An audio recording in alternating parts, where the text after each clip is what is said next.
coup de pression de l'État sur Fincantieri, le repreneur des chantiers STX de Saint-Nazaire en Loire-Atlantique. Il souhaite lui imposer un partage du capital à parts égales 50-50. Mais les Italiens, eux, veulent garder une majorité du capital, même de peu. En cas de refus, le gouvernement menace d'exercer son droit de préemption. STX France emploie plus de 2500 salariés. Il construit notamment les plus gros paquebots du monde. Tension autour de la fête techno déclarée Rave Floor prévue le 5 août dans le Finistère. Les organisateurs accusent l'État de vouloir leur faire payer une taxe sécurité imprévue et arbitraire. D'un montant de 12 000 €, elle correspondrait au coût d'intervention de la gendarmerie. Les organisateurs mettent en avant leur bénévolat et refusent de la payer. Demain, tous des festounos aux fêtes de village peuvent être concernés, alerte-t-il. Alerte à l'épidémie de diarrhée aiguë en Bretagne selon le réseau Sentinelle.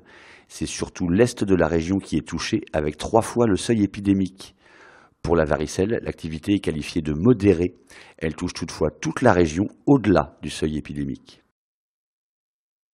Une nouvelle section navigable sur le canal de Nantes à Brest. Le département des Côtes-d'Armor a donné son feu vert aujourd'hui pour des travaux. Dans un premier temps, 15 km vont être rouverts en amont du lac de Guerlédan. D'autres travaux suivront, notamment sur les écluses. En 2017, les investissements autour du canal ont été doublés pour atteindre 600 000 €. Enfin, le Stade Rennais a pris ses quartiers à Carnac dans le Morbihan pour son stage de rentrée. Objectif, affûter le groupe destiné à débuter le championnat. Un autre stage plus orienté sur le physique s'était auparavant déroulé à Verbier, en Suisse.